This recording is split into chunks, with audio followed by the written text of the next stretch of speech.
दोस्तों, आज की कहानी है खुशियाँ जीवन बदलने वाली। एक शादीशुदा जोड़ा था। शादी होने के कुछ सालों तक तो सब ठीक चल रहा था।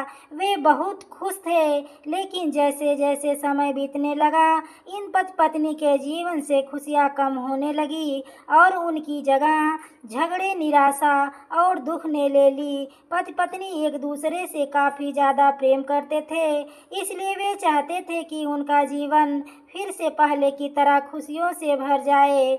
दोनों अपना जीवन पहले की तरह बनाने के लिए कोशिश करने लगे, लेकिन उनकी लाख कोशिशों के बावजूद उनका जीवन वैसा नहीं हो पा रहा था जैसा वो चाहते थे। जब ज़्यादा बदलाव नहीं नजर आया तो दोनों ने अपने कुल गुरु के पास जाकर इस समस्या का समाधान पाने का निर्णय लिया। वे अपने कुल गुरु के पास पहुँचे और उन्हें अपनी समस्या के बारे में विस्तार से बताया। उनकी बात अच्छे से सुनने और समझने के बाद कुल गुरु ने उन्हें एक उपाय बताते हुए कहा कि अगर आप दोनों किसी जैसे जोड़े को खोज लेते हो तो संपूर्ण रूप से खुश है तो उसके कपड़े एक टुकड़ा ले लेना। बस उसी दिन से आपका जीवन बदल जाएगा और आपको वैसा जीवन मिलेगा जैसा आप चाहते हैं। पति पत्नी इस उपाय को सुनकर खुश हो गए। उन्हें लगा ये अच्छा है, क्योंकि उन्हें ऐसे जोड़े की तलाश करने में ज़्यादा समय नहीं लगेगा जो पूरी तरह खुश हो, और साथ ही साथ उन्हें थोड़ा घूमने का भी मौका मिल जाएगा। इस जोड़े ने सोचा, सबसे ज़्यादा सुखी जोड़ा वही हो सकता है जिसके पास धन धान्य की कमी ना हो। इसलिए उन्होंने सबसे पहले अपने राज्य के राजा और रानी से मिलकर उनसे पूछना बेहतर समझा कि वे संपूर्ण रूप से खुश हैं या नहीं। दोनों ने किसी तरह राजा और रानी को एक बार उनसे मिलने के लिए राजी कर लिया। जब वे दोनों राजा रानी को मिलने गए तो उनका काफ़ी अच्छे से स्वागत किया गया और खाने पीने को भी अच्छे से अच्छा खाना खिलाया। वे दोनों राजा रानी के साथ में बैठे थे, तब मौका देखकर उन्होंने राजा रानी से पूछ ही लिया कि क्या वो अपने जीवन में खुश हैं। राजा रानी ने कहा, हाँ बिल्कुल, वे दोनों जीवन में खुश हैं। राजा रानी का जवाब सुनकर जोड़े को खुशी हुई, लेकिन फिर भी उन्होंने आगे बढ़कर पूछा, क्या आप दोनों पूरी तरह से खुश हो। यह सवाल सुनकर राजा रानी के चेहरे पर थोड़ी सी उदासी छा गई। राजा ने कहा, हालांकि भगवान ने हमें जीवन में हर वह वस्तु दी है जिसकी ज़रूरत होती है, या यूँ कहूँ कि ज़रूरत से ज़्यादा ही दी है, लेकिन एक संतान सुख अब तक हमें नसीब नहीं हुआ।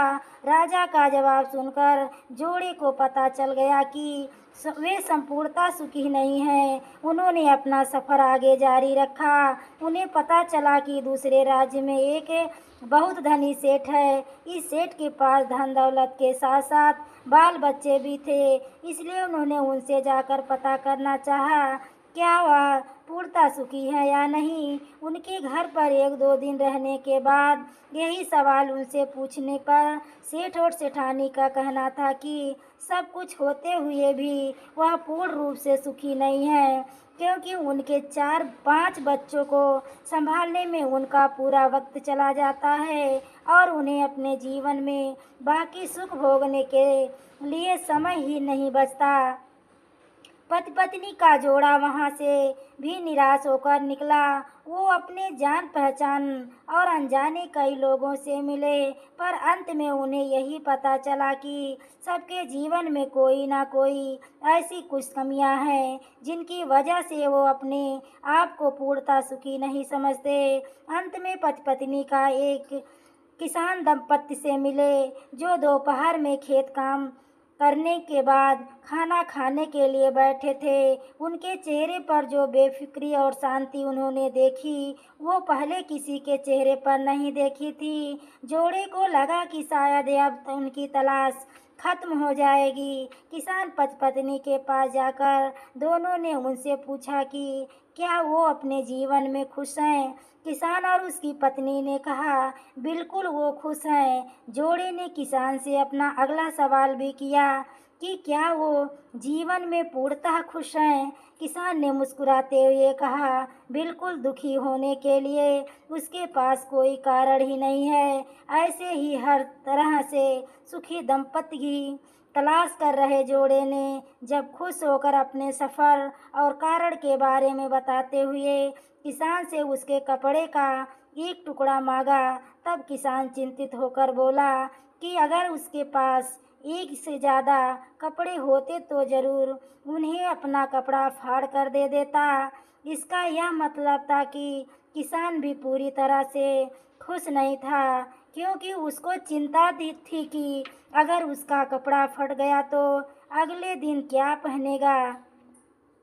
अपनी खोज में पूरी तरह असफल हो चुके पति पत्नी को आखिरकार ये समझ में आ गया कि पूर्णतः सुखी और खुश इस संसार में कोई भी नहीं है। हमारे विचार ही होते हैं जो हमें किसी वस्तु को लेकर सुखी या दुखी, खुश या नाखुश करते हैं। जैसे कि संतान ना होना किसी को दुखी करता है तो किसी को संतान है और वो शरारत करते हैं, ये विचार दुखी करते हैं। किसी को कम धन धान्य होना दुखी करता है तो किसी को ज़्यादा धन कोई चुरा ना ले, ये विचार दुखी करते हैं। इस कहानी का निष्कर्ष आप ऐसे निकाल सकते हैं कि आप कितने खुश या सुखी हो सकते हैं, ये पूरी तरह आप ही के हाथों में है। आप जितना चीज़ों एक को या सिचुएशन के प्रति सकारात्मक विचार रखते हैं,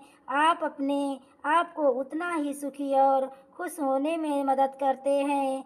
आज की कहानी आपको प्रेरणा देने वाली कहानी तो है ही, मगर आप इस कहानी से मिलने वाली सीख को अपने जीवन में अप्लाई करते हैं तो आपका जीवन पूरी तरह से बदल जा सकता है। दोस्तों, कहानी पसंद आई हो तो प्लीज़ वीडियो को लाइक एवं शेयर करें। चैनल पर पहली बार आए हो तो चैनल को सब्सक्राइब करें। आगे के नोटिफिकेशन के लिए बेल आइकन को ज़रूर प्रेस करें। दोस्तों, पूरी वीडियो देखने के लिए आपको तहे दिल से धन्यवाद। दोस्तों, आप लोगों से यही विनम्र निवेदन है कि आप हमारी वीडियो को देखते हैं, सब्सक्राइब नहीं करते, सब्सक्राइब कर लीजिए।